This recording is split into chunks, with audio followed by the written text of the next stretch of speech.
नमस्कार, आप देख रहे हैं विजडम इंडिया न्यूज। स्वागत है आपका कार्यक्रम आज का इतिहास में। सबसे पहले जानिए आज के बारे में। आज तारीख है 13 जून 2025, दिन शुक्रवार। हिंदी कैलेंडर वैदिक पंचांग के अनुसार आज कृष्ण पक्ष की द्वितीया तिथि है।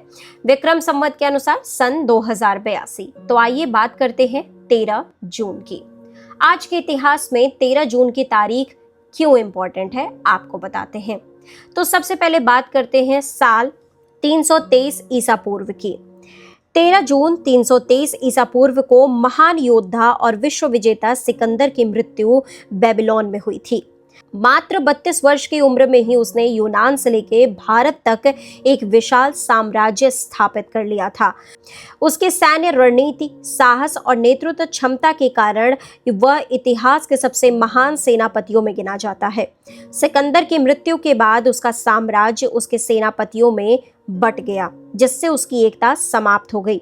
उसकी आकस्मिक मृत्यु आज भी इतिहास में रहस्य और चर्चा का विषय बनी हुई है। अब बात कर लेते हैं साल 1943 की। 13 जून 1943 को नेताजी सुभाष चंद्र बोस ने पनडुब्बी के माध्यम से जर्मनी से टोक्यो की ऐतिहासिक और साहसिक यात्रा शुरू की थी।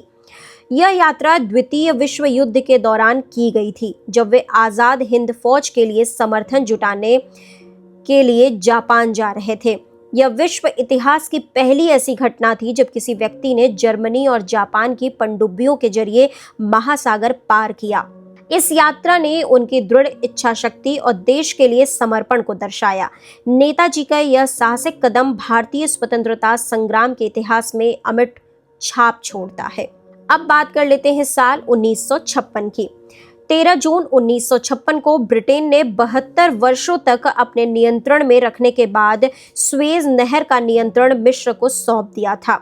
यह नहर यूरोप और एशिया के बीच समुद्री व्यापार का महत्वपूर्ण मार्ग रही। स्वेज नहर पर नियंत्रण मिस्र की संप्रभुता और आर्थिक शक्ति के लिए एक बड़ा कदम था। इसके बाद 1956 में स्वेज संकट हुआ, जब ब्रिटेन, फ्रांस और इजराइल ने मिलकर मिस्र पर हमला किया, लेकिन अंततः मिस्र ने अपना अधिकार बरकरार रखा। यह घटना औपनिवेशिक युग के अंत और नवोदित राष्ट्रों की ताकत का प्रतीक बन गई। अंत में बात कर लेते हैं साल 2012 की। 13 जून 2012 को गजल सम्राट मेहंदी हसन का निधन हुआ था, जिनकी आवाज ने उर्दू गजलों को अमर बना दिया। वे अपनी रूहानी गायकी और अद्वितीय अंदाज के लिए पूरी दुनिया में सराहे गए।